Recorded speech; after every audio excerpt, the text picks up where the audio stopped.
Dando continuidade ao nosso estudo sobre a expropriação de bens, na aula de hoje nós vamos tratar então do leilão judicial, que ele está previsto ali no artigo 879 e 880, né?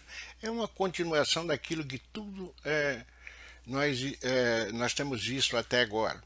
Então hoje eu vou tratar especificamente por tópicos, colocando para vocês exatamente aquilo que vai discutir, porque a partir de hoje ainda temos um trabalho muito extenso, porque a expropriação é a essência de tudo aquilo que o processo de execução quer. E de plano e de pronto, como estamos tratando do leilão judicial, nós vamos abordar a natureza e função do edital de arrematação. Veja,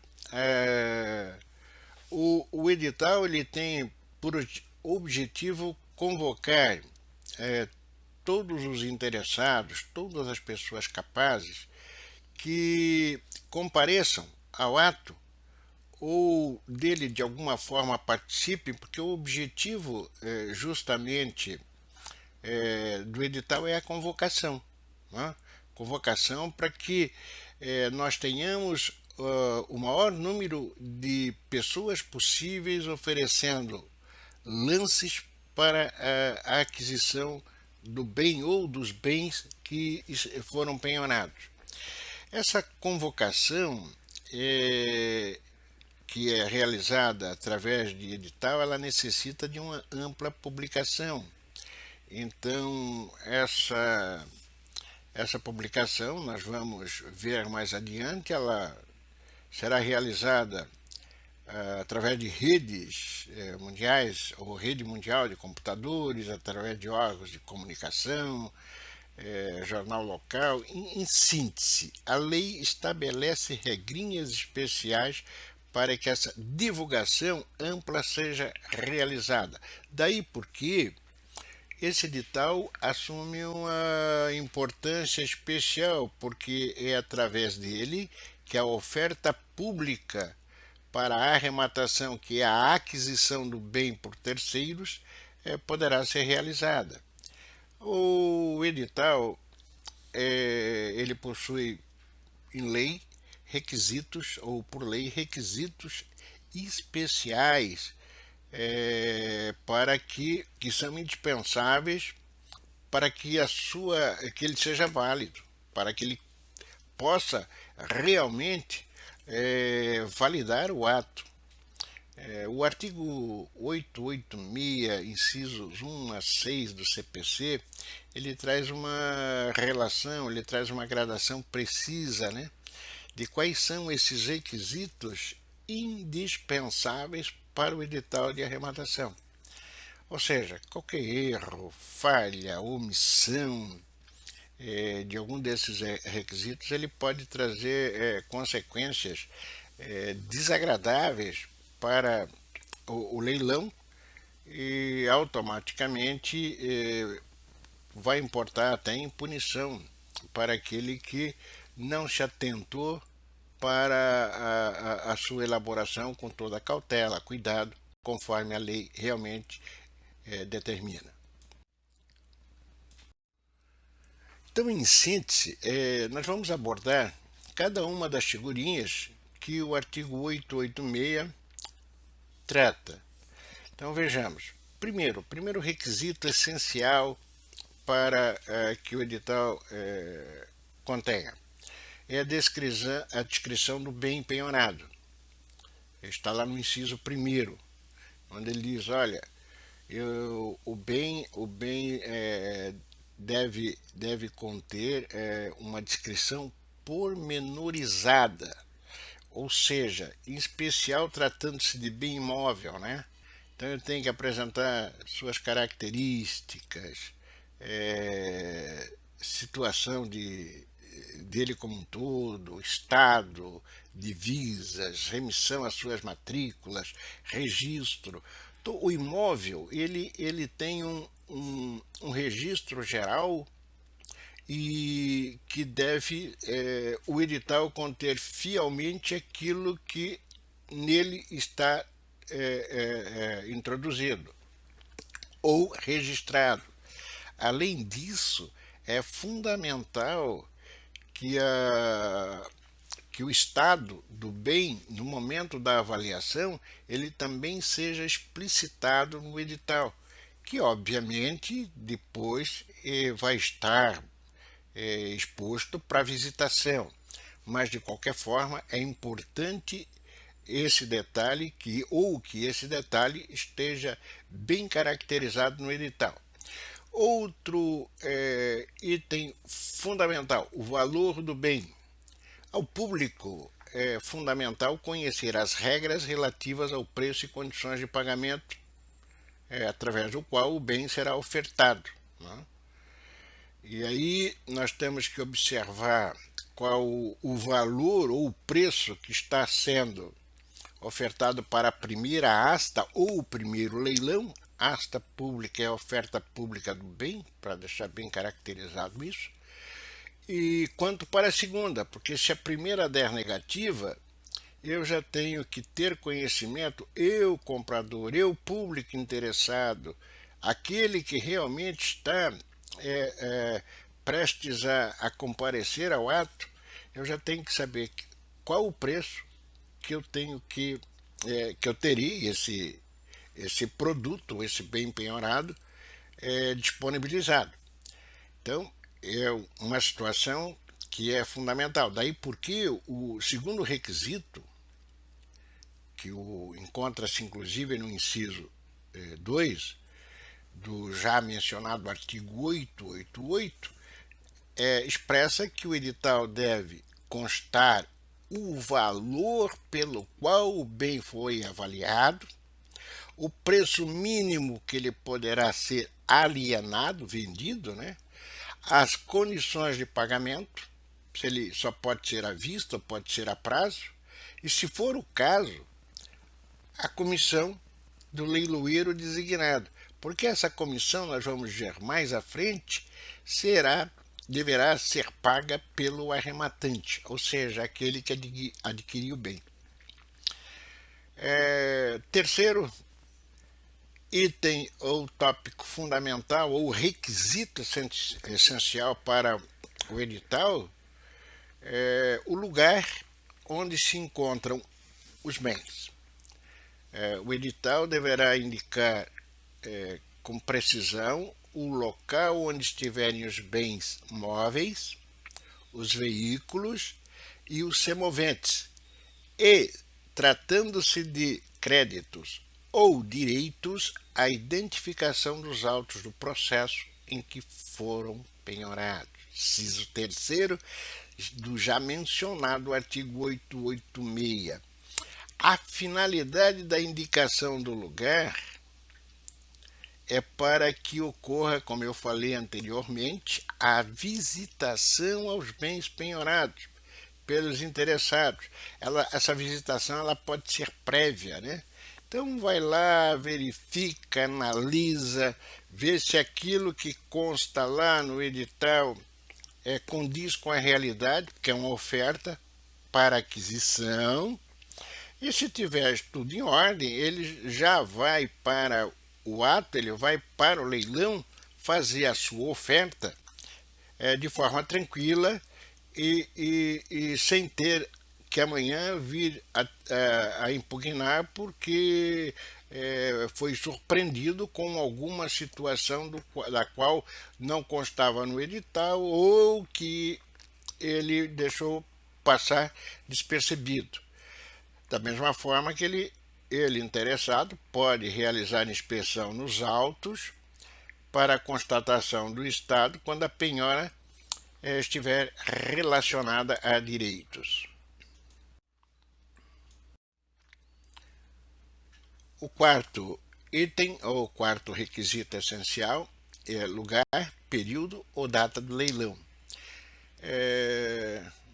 Gostaríamos de enfatizar que, devido à preferência do legislador pelo leilão eletrônico, né, conforme a norma expressa ali na primeira parte do artigo 882 caput do CPC,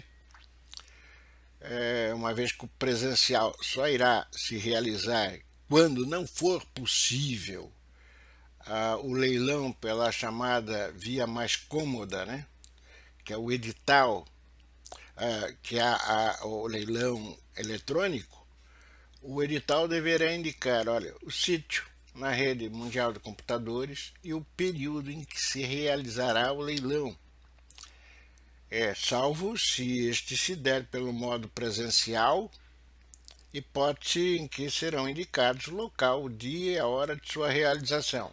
Lá o inciso 4 também. Embora o leilão judicial pela rede mundial de computadores, ou chamado leilão eletrônico, seja o futuro, ou venha a ser o futuro, ainda hoje, devido a uma série de condições em todas as comarcas que nós temos aí no nosso território, o leilão presencial ainda é a essência, né? Não é o preferido, mas é a essência. Mas já há previsão no CPC dizendo, olha, no futuro esse é o caminho. Porque o quinto requisito, dia e hora da segunda licitação, que seria a segunda asta, o segundo leilão, né? O edital ele tem que já fazer constar desde logo o dia e a hora, assim como o local, para a realização dessa segunda asta. É uma determinação que está contida lá no inciso 5º do já mencionado dispositivo legal que estamos analisando, né, o 886. Se vocês observarem a disposição, o inciso ele consta exatamente isso, a indicação de local, dia e hora do segundo leilão presencial, para a hipótese de não haver interessado no primeiro. Eu gostaria de destacar o seguinte, o primeiro leilão ele sempre vai dar negativo. Dificilmente nós vamos ter interessados ou arrematantes no primeiro leilão. Por quê? No primeiro leilão, o preço para a aquisição do bem vai ser o preço da avaliação. Então, não há redução, não existe diferencial nenhum. Já no segundo leilão, esse preço de partida será o mínimo estabelecido pelo juiz, vamos ver em aula específica, e se o juiz não o fixar, 50% do valor da avaliação é o preço de partida, porque não possa ter preço vil, quer dizer, um preço abaixo de 50%. Então, normalmente, fazia-se o leilão, por exemplo, quando isso é o caso do leilão presencial, marcava-se o leilão presencial, o primeiro leilão para um dia específico, uma hora específica, e 15, 20 ou 30 dias depois, uma hipótese, tá, exemplificando, marcava-se o segundo. Então era um gasto, tempo desnesssário, porque já se tinha noção e conhecimento do que iria ocorrer. Na prática, aos dias atuais, o que se faz? Marca-se o primeiro e o segundo leilão para o mesmo dia, com diferença de um para o outro, primeiro e segundo, de 30 minutos a uma hora no máximo. Parece até reunião ou assembleia de condomínio, mas é a pura realidade. Mas isso tem funcionado. Isso é o que realmente trouxe agilidade, celeridade e, o que é mais importante, economia processual. Sexto requisito essencial, né? Pendências sobre os bens penhorados. O inciso 6º, ele determina que o edital deverá fazer menção da existência de ônus, recurso ou processo pendente sobre os bens penhorados, pois esses fatos poderão ser impeditivos para a transferência, posteriormente, do domínio para o arrematante. Então é fundamental, gente, que o edital, se houver algum ônus, alguma coisa pendentes sobre aqueles bens que estão sendo objeto de leilão, que eles se façam constar no edital. Então, para que ninguém alegue ignorância depois e venham a anular o leilão em razão dessa situação. Como eu disse, vamos então, por tópico, analisar atentamente cada um dos quadros hoje, objeto da aula, até para que nós possamos dar uma posição melhor para todos a respeito, né? Então, como tópico 3, eu traria publicidade do edital. O edital precisa de ampla publicidade ou a mais ampla publicidade possível. E caberá ao leiloeiro público designado para a realização do leilão também providenciar a publicação do edital de arrematação. Essa disposição ela está lá no artigo 887 do nosso CPC.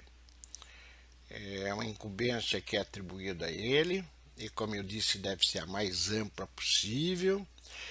O que significa quando o legislador impõe a mais ampla possível? Que o leiloeiro ele não está limitado apenas àquilo que determina a lei. Ele pode praticar outros atos inerentes, desde que objetivem, é óbvio, dar o maior conhecimento possível ou trazer o maior número de pessoas interessadas possíveis para o ato. Então ele pode se utilizar de carta, ele pode se utilizar de e-mail, ele pode se utilizar de redes sociais, e, em síntese, né? Porque o WhatsApp, porque ele tem o leiloeiro, ele também tem as suas comunicações, ele tem pessoas que estão cadastradas, ou seja, ele tem uma carteira, às vezes, de interessado, então essa comunicação, essa apresentação, ela é salutar para o processo. O prazo e reunião das publicações também estão previstas em lei. O leilão presencial, ou no caso de leilão presencial, a publicação do edital ela deve ocorrer no prazo mínimo de 5 dias antes da data marcada para a realização do evento. Essa regrinha ela está lá no parágrafo 1º do artigo 887. Já no caso do leilão judicial eletrônico, não há dia para licitação, mas período, né? No qual os lances ou lanços, como alguns doutrinadores falam, serão ofertados. Então, regra também é do inciso 4º, lá do artigo 886. Então, mas ainda assim, eu preciso, de alguma forma, realizar essa divulgação. A única coisa que no leilão presencial eu tenho esse prazo mínimo aí já pré-definido,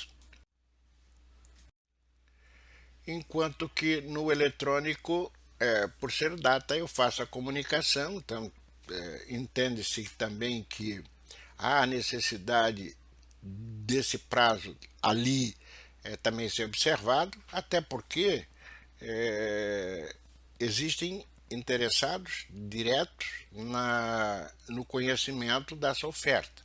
O próprio executado, né, que precisa saber a quantas andam a expropriação para poder remir querendo o seu débito, e eventuais credores com garantia real que será objeto de observação mais à frente. Há que se observar ainda que nas execuções cuja expropriação decorrem de processos de um mesmo juízo, ou seja, sempre sob a responsabilidade daquela vara específica, sem necessidade de coincidência de partes ou bens, o juiz, né, ele poderá determinar a reunião de publicações, objetivando atrair o maior número possível de interessados. Por quê? Quanto mais oferta, mais gente eu trago para a licitação. O parágrafo 2º do artigo 887 também do CPC, ele determina que o edital seja publicado na rede mundial de computadores. Então, ou seja, para ambas as modalidades, né? Leilão judicial, ou, que é o eletrônico, ou o presencial. Não resta dúvidas que a divulgação pelos meios eletrônicos tornou-se preferencial em todos os sentidos em razão da maior eficácia para sua veiculação.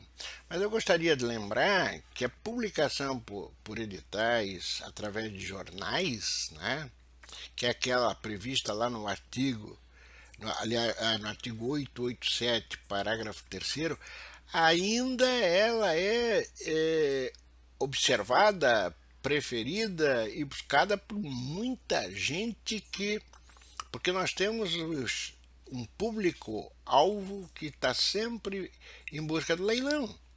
É aquele que está sempre atento e alerta para ofertas. Ele vê no leilão uma oportunidade boa de investimento. E esse público já mais antigo, ele foca justamente na publicação pela imprensa escrita, que são os jornais. Então reza lá esse parágrafo 3º do artigo 887, que não sendo possível a publicação na rede mundial de computadores ou considerando o juiz em atenção às condições da sede do juízo, que esse modo de divulgação é insuficiente ou inadequado, o edital será fixado no local de costume e publicado em resumo, pelo menos uma vez, em jornal local de ampla circulação. Então vejam, o que é o jornal local?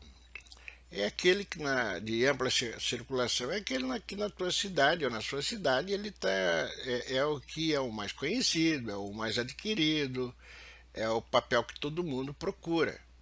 Embora a gente saiba hoje que o jornal também eletrônico, online, todo mundo busca e hoje está se tornando já uma praxe. Além disso, os cartórios eles têm murais, né? Cada cartório ele tem um mural do lado da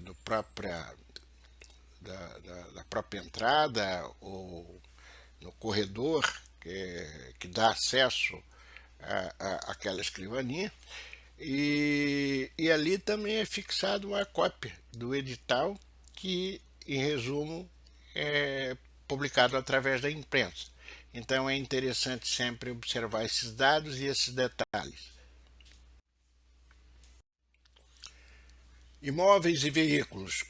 Quando a expropriação for de bens imóveis e veículos automotores, determina a lei que, obrigatoriamente, o edital seja publicado através da imprensa, mesmo podendo também ser através das redes computadores, mas é que imóveis e veículos eles já têm, através da imprensa, de jornal, né? Imprensa, eles têm um local já adequado que todo mundo vai e procura.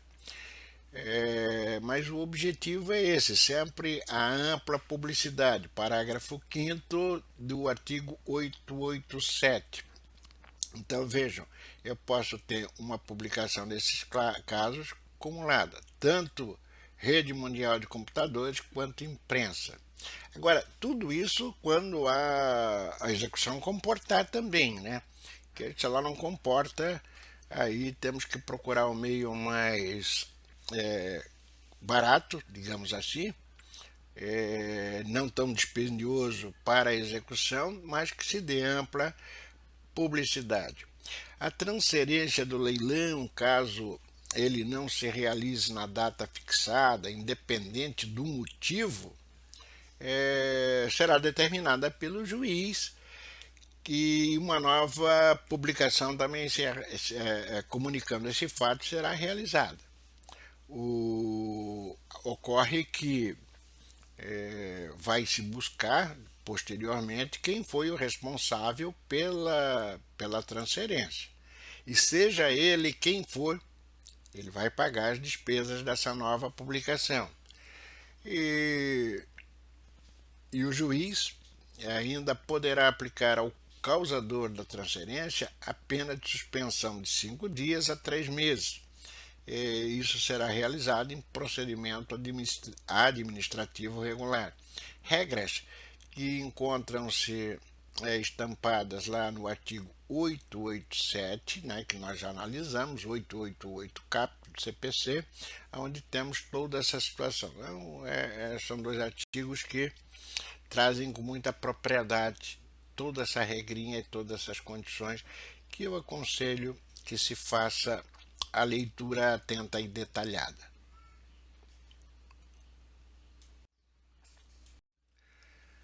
As intimações prévias ao leilão, já falei anteriormente, são importantes. Então, a expropriação de bens através de alienação judicial em asta pública, ela deve ser precedida de intimação para conhecimento e às vezes até para que dele possam participar os interessados.